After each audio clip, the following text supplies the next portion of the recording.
Siamo con Nicoletta Biancardi, segretaria generale dello SPCGIL del Veneto. Segretaria, affrontiamo un attimo la questione delle richieste, di che cosa vi aspettate dal rinnovo, diciamo così, che ci sarà della giunta regionale, insomma, del governo della regione. Sì, le priorità che come SPCGIL noi vorremmo mettere all'attenzione, diciamo, del nuovo presidente, in questo caso della Regione Veneto e della Giunta, al di là dei nostri temi classici che sono quelli della salute, quindi della sanità territoriale, ma anche della non autosufficienza, riguardano altri temi molto importanti per i pensionati. E parto dicendo dalla sicurezza, che non è solo la sicurezza fisica, ma la sicurezza appunto nelle cure, nell'avere le cure, la sicurezza nell'abitare, la sicurezza nella mobilità e anche tutti i servizi, diciamo, di welfare, ma soprattutto di politiche dell'invecchiamento attivo molto presenti, diciamo, in tutto il territorio.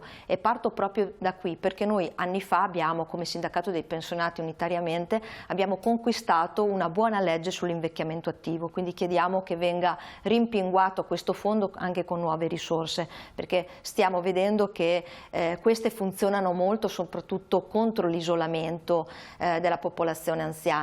Ma significa anche, come dicevo, una buona mobilità, quindi avere anche diciamo dei trasporti pubblici efficienti, efficaci, che possono essere utilizzati anche da quegli anziani che hanno loro problemi, diciamo, di mobilità e che possono essere sicuri nel prenderli e possono raggiungere, diciamo, tutti i luoghi dove loro possono trovare anche i servizi. Ma lo stesso vale per l'abitare, un nuovo abitare, una rigenerazione anche delle proprie case, pensando di introdurre anche degli elementi di innovazione che possono aiutare, diciamo, le persone anziane, ma anche tutta la parte che riguarda il co-housing, non solo classico, ma vediamo delle sperimentazioni molto molto felici proprio anche nella città di Padova con il co-housing tra le generazioni, quindi pensiamo assieme a studenti o studentesse universitarie, ma anche quello che si possono riutilizzare, mettere a sistema anche tutta quella parte di edilizia pubblica che può essere utilizzata appunto per un co-housing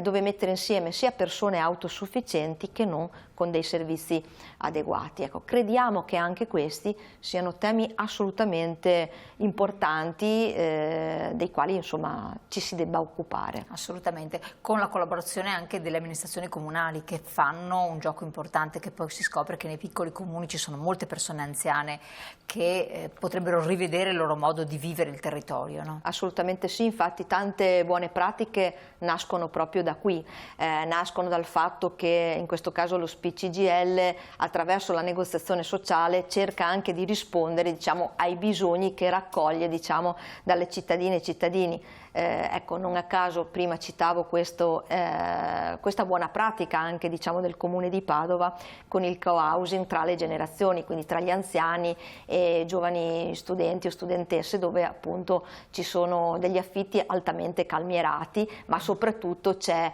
il fatto di poter stare, diciamo, insieme e di scambiarci, esatto, buone pratiche. E stimoli reciproci. Esatto. Grazie segretaria, grazie a voi di averci seguito. Vi ricordo, consultate lo SPCGIL per qualsiasi tipo di problematica e datevi a far controllare anche la pensione, che male non fa.